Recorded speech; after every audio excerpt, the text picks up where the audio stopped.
नमस्कार दोस्तों, स्वागत है आपका एक बार फिर से इन्वेस्टमेंट विद एसबी की एक नई वीडियो में। और आज का जो वीडियो है वो कुछ रिस्क के इर्द गिर्द होगा। कौन से रिस्क जो आने वाले समय में आपकी इन्वेस्टमेंट को, आपके जीवन को इन्फ्लुएंस कर सकते हैं और कैसे बच के रहना है, क्योंकि ये होगी आपकी इन्वेस्टमेंट से, ये रिस्क होंगे आपके स्टॉक मार्केट इन्वेस्टमेंट से रिलेटेड, ये होंगी आपकी क्रिप्टो मार्केट से रिलेटेड, ये होंगे आपके जीवन से रिलेटेड। तो ये इसका रिस्क आपको आइडेंटिफाई करने पड़ेंगे और कैसे इनसे बचना है वो देखने की कोशिश करेंगे। अब आगे बढ़ने से पहले एक मैंने वीडियो पोस्ट किया था परसों, पॉलिटिक्स को रखकर साइड पर कैसे अमीर बनने, कौन सा रास्ता है। तो अतीक अहमद, ये शायद कराची पाकिस्तान से लिख रहे थे कि सर एक्सीलेंट थॉट, कुछ ऐसे स्टार्टअप्स के बारे में बताओ जो मिडिल और लोअर मिडिल क्लास लोगों के लिए हों और इंडिया, पाकिस्तान, बांग्लादेश के जो भी यूथ हैं उनके लिए हों।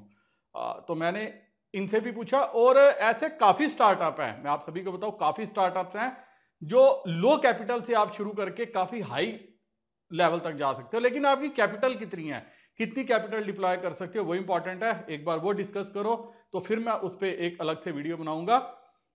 कितनी आपकी कैपिटल है, स्क्रीन पे आप जो नंबर देख रहे हो ये मेरा व्हाट्सएप नंबर है, इस नंबर पे व्हाट्सएप करके आप जो है शेयर कर सकते हो।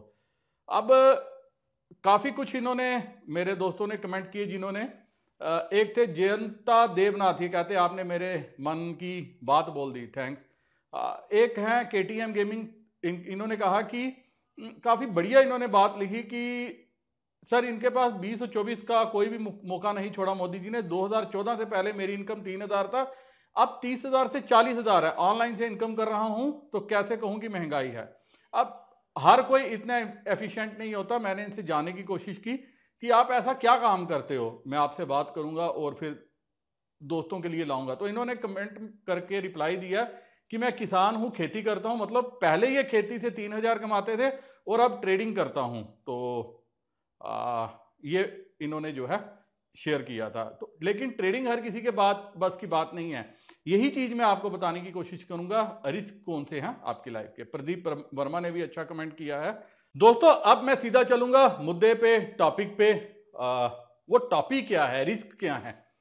फेडरल रिजर्व के कल मिनट्स आए हैं, उसके बाद आपने देखा कि यूएस की मार्केट जो है एक पर्टिकुलर लेवल 35,000 के ऊपर ट्रेड करी थी, उसके बाद नीचे आई और 3-4 दिनों में यूएस मार्केट की नरम हुई हैं। हमारी इंडिया की तो हुई पड़ी हैं, वर्ल्ड मार्केट का भी यही हाल है। एक टाइम था ब्राजील की मार्केट तकरीबन 2.5-3% ऊपर चल रही थी, वो भी जो है नेगेटिव टेरिटरी में क्लोज हुई।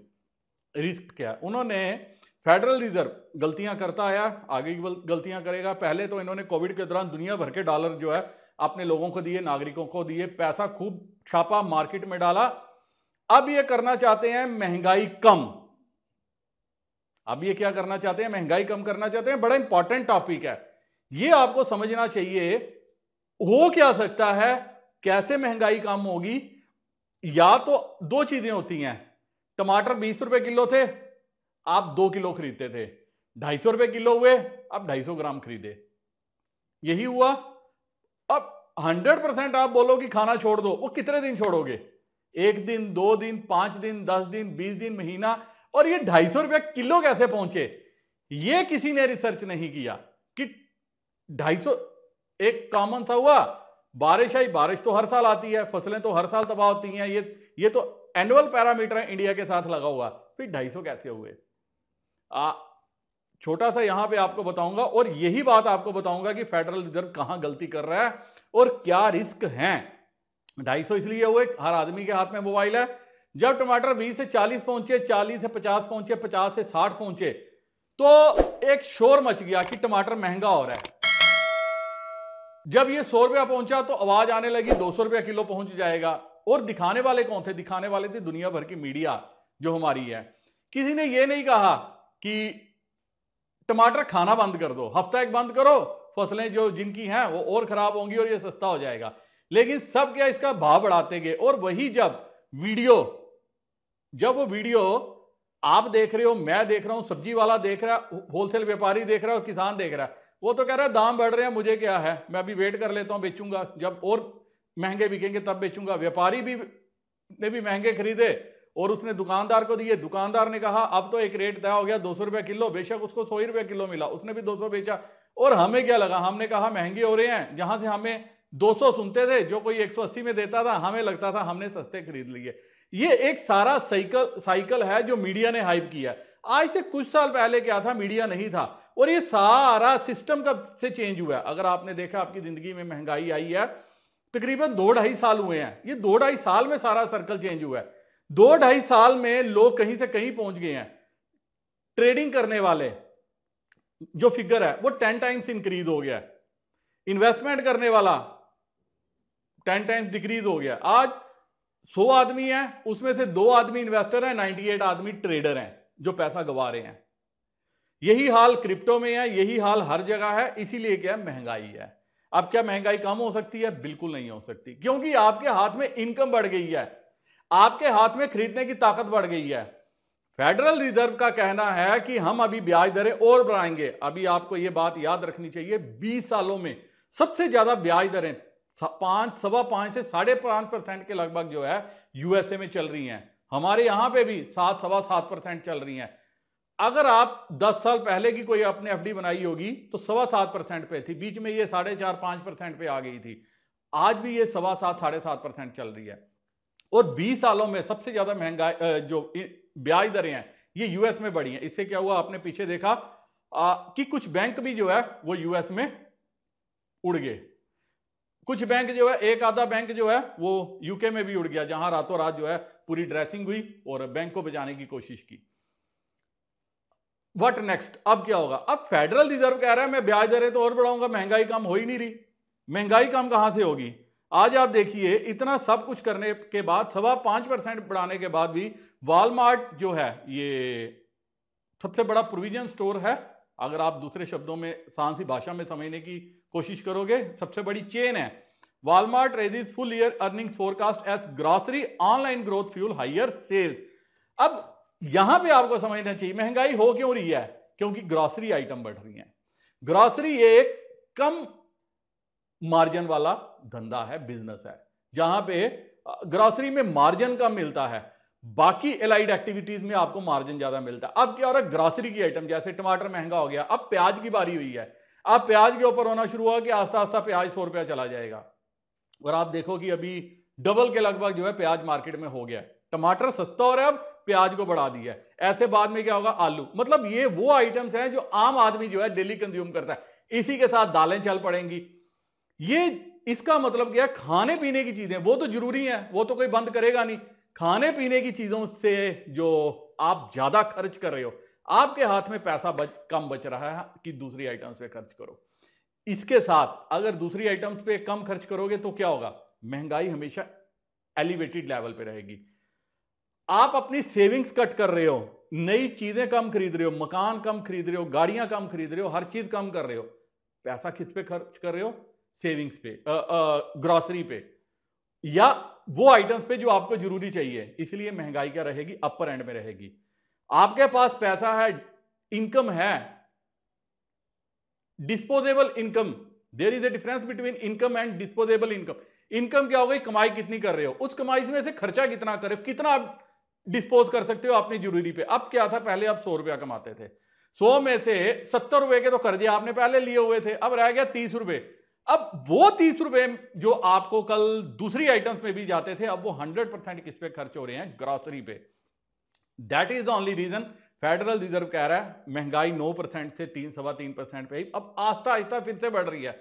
अब देखो कल परसों जो है इंडिया में इन्फ्लेशन के आंकड़े आए, बढ़ के आए, 7.5-7.5% के लगभग आए। और आरबीआई ने कुछ दिन पहले ये बात बोली थी कि खाने पीने की चीजों की महंगाई दर बढ़ी है, चीजें महंगी हुई हैं, इसीलिए क्या होगा, महंगाई बढ़ेगी। ये तो दोस्तों मैंने की एक रिस्क की बात। अब दूसरी रिस्क क्या है? दूसरी रिस्क है आपकी नौकरियों के साथ। आपने देखा कि एआई, जी हां, एआई ने जॉब्स खानी शुरू कर दी हैं।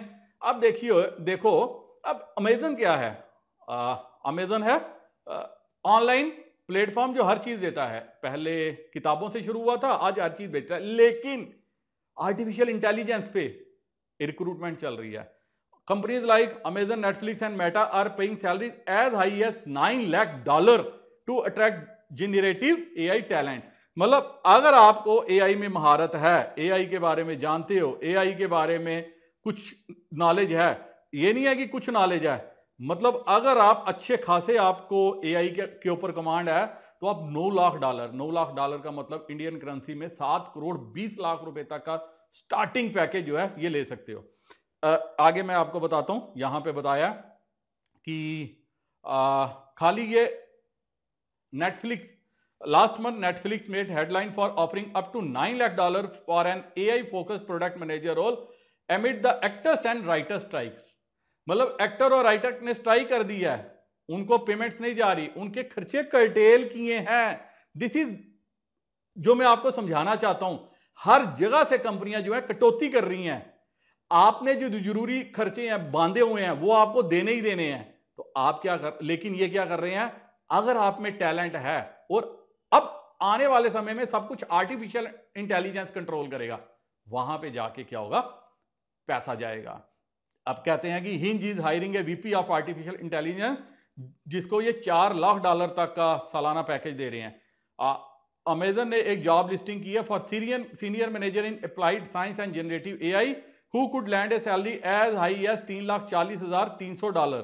उसके बाद बताया वॉलमार्ट ने भी एक जो है सीनियर मैनेजर की पोस्ट निकाली है, $1,68,000 $1,68,000 से $2,52,000 तक, और कैपिटल वन ने भी $3,25,000, मतलब 2 लाख, 3 लाख, $5 लाख एआई के लिए एक आम सी बात है। ये रिस्क है आपके लिए।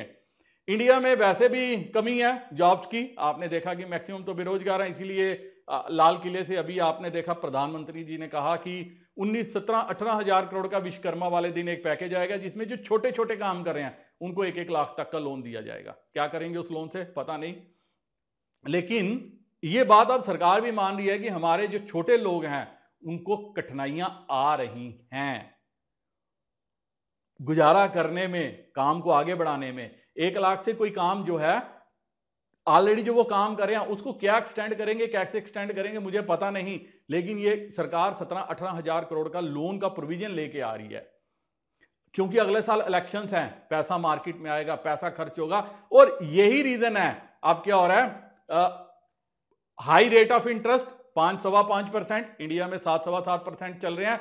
अब लोग सोचना शुरू कर दिया है कि यार क्या पैसा निकाल के इक्विटी से अब फिक्स इनकम में डाला जाए, और कई जगह ये डाला भी जा रहा है। क्रिप्टो में नया पैसा नहीं आ रहा क्योंकि काफी रिस्कियर फील्ड है, ये अभी तक एसेट क्लास का रूप नहीं ले पाई, आने वाले समय में होगा जब कुछ हेडविंड्स आगे आएंगी। लेकिन कल परसों आपने देखा होगा कि बताया गया कि बहुत बड़े ब्रोकर हैं, उन्होंने क्या किया, शॉर्ट बैट लिया यूएसए में। उसका मतलब ये नहीं है कि काली मार्केट गिर जाएगी, एक बात। दूसरी बात, एक इंपॉर्टेंट चीज जो आपको यहां पे समझने वाली है, बैंकों में थोड़ा सा जो है अब यूएस के बैंक्स में, इंडिया के बैंक्स तो पहले भी ठीक थे, फिच ने रेटिंग निकाली है, कल ही बोला है कि इंडिया के बैंक्स जो है वो ठीक हैं, लेकिन फिच ने यह भी वार्न किया है कि यूएस के बैंक जो हैं शायद आने वाले समय में खतरा झेल सकते हैं। ये उन्होंने बात बोली है। अब यहां पे आपको समझना पड़ेगा खतरा कैसे झेल सकते हैं। वो खतरा सिर्फ एक ही तरह से झेल सकते हैं कि पहले 0.5-1% पे पैसा जो है उनके पास जमा होता था, अब क्या कर रहे हैं लोग, अब 0.5% पे जिन्होंने जमा कराया अब वो वहां से पैसा निकाल रहे हैं। अब वो क्या कर रहे हैं, उन बैंकों में डाल रहे हैं या उन जगह पे डाल रहे हैं जो एक तो बड़े बैंक हैं, सिक्योर बैंक हैं, और 5-5.5% पे जो है उनको इंटरेस्ट दे रहे हैं। एफडीज में डाल रहे हैं, फिक्स इनकम में डाल रहे हैं, मतलब छोटे बैंकों से पैसा निकल के, इसको कहते हैं फ्लाइट ऑफ मनी, कि एक जगह से निकल के दूसरी जगह जाना। तो वो क्या कर रहे हैं, पैसे को नए सिरे से डिप्लॉय कर रहे हैं, और नया पैसा इतना महंगा, अब 5%, 5.25% आपने पैसा लिया तो तकरीबन 2-2.5% तो आपको वो भी चाहिए, रिटर्न भी चाहिए। पहले आप 0.5% पे लेते थे, 4-5% पे लगाते थे और आपको अच्छी इनकम होती थी, लेकिन अब लोग नया पैसा ले नहीं रहे वहां पे। इतना यूएसए के लोगों को कर्ज में, फ्री में कर्जा चाहिए, वो ज्यादा इंटरेस्ट देख के क्या कर रहे हैं, हेजिटेट कर रहे हैं, पैसा नहीं ले पा रहे, लेने की कोशिश नहीं कर रहे। क्रेडिट कार्ड के जो बिल्स हैं वो फर्स्ट टाइम $1 ट्रिलियन से ऊपर चले गए हैं। इन सब के चीज में इसीलिए अब फिच ने कहा है कि यूएस में आने वाले समय में शायद बैंकों को खतरा बढ़ सकता है, इसी हिसाब से अगर रेट ऑफ इंटरेस्ट बढ़े। लेकिन फेडरल रिजर्व क्या कह रहा है, वो दो पार्ट में डिवाइड है कि हमें जो है ये रेट ऑफ इंटरेस्ट और बढ़ाने चाहिए जब तक महंगाई 2% ना आए। 2% तो अब आएगी नहीं, जिस हिसाब से जो है खाने पीने की चीजें ऊपर बनी हुई हैं, लोगों के हाथ में पैसा भी है, वो खाने पे पैसा खर्च भी कर रहे हैं। अब जगदम लोगों से पैसा निकालोगे कैसे? आप उनको कह रहे हो कि हमारे पास जमा कराओ जमा कराओ जमा कराओ, लेकिन लोगों ने क्या किया, अल्टरनेटिव सोर्स पे क्या कर रहे हैं, अपना बेट कर रहे हैं जिसमें इक्विटी है।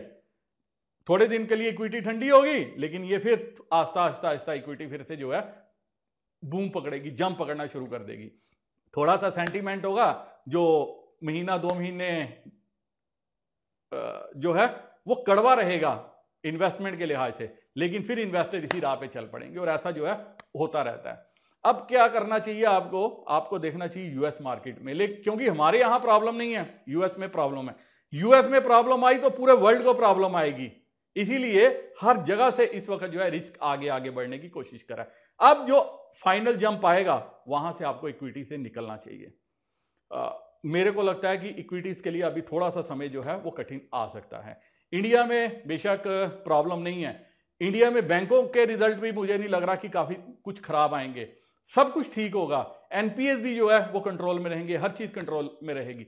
लेकिन अगर पेरेंट बाप को परेशानी है, क्योंकि अमेरिका पूरे विश्व का बाप है, चाहे कुछ भी बोलो कि वो ऐसा है वैसा है ये है वो है, न्यू ऑर्डर शुरू हो गया, लेकिन फिर भी जब तक बाप है उससे आप पंगा नहीं ले सकते, उसको इग्नोर नहीं कर सकते।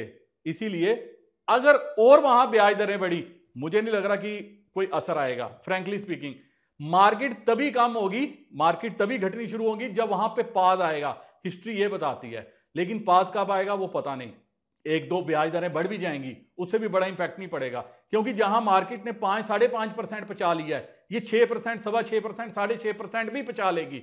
लेकिन जैसे पाद आएगा तब वहां से पैसा निकलेगा, और वो जो निकलेगा वो मार्केट्स में पेन देगा। तब तक के लिए क्या करो, एंजॉय करो, लेकिन अल्टरनेट सोर्स में इन्वेस्टमेंट के लिए जो है अपने मौके जो है वो तलाशते रहो, क्योंकि वो बहुत जरूरी है अगर आप किसी भी तरह के रिस्क से बचना चाहते हो। एआई में अपनी कमांड पकड़ो, एआई को देखो, एआई को समझो, अपने बच्चों को एआई समझाओ, खुद एआई पे रिसर्च करो अगर आप 20-30 साल की उम्र में हो तो, क्योंकि आने वाला समय एआई का है। सारे रिस्क सब कुछ जो है वो बैलेंस करेगी सिर्फ एआई, और साथ में करेगी थोड़ा बहुत क्रिप्टो अगर जिंदा रही तो। इसी के साथ दोस्तों ये वीडियो मैं यहीं खत्म करने जाना चाहता हूं। उम्मीद करता हूं कि काफी कुछ आपको समझ में आ गया होगा कि कौन कौन से रिस्क जो हैं जो अब हमारे इर्द गिर्द हैं, और सबसे बड़ा रिस्क है यूएसए अमेरिका। अगर वो ठीक नहीं हुआ, उसने कोई गड़बड़ी की, तो हमारी गड़बड़ी ज्यादा हो जाएगी। वीडियो करता हूं खत्म, कोई आपका सवाल रहता हो तो कमेंट सेक्शन में पूछिएगा। वीडियो कैसा लगा एक बार कमेंट करके बताइएगा। दोस्तों के साथ भी वीडियो को जरूर शेयर कीजिएगा, लाइक करना हुआ अच्छा लगा तो लाइक भी कर दीजिएगा। इसी के साथ नमस्कार, जय।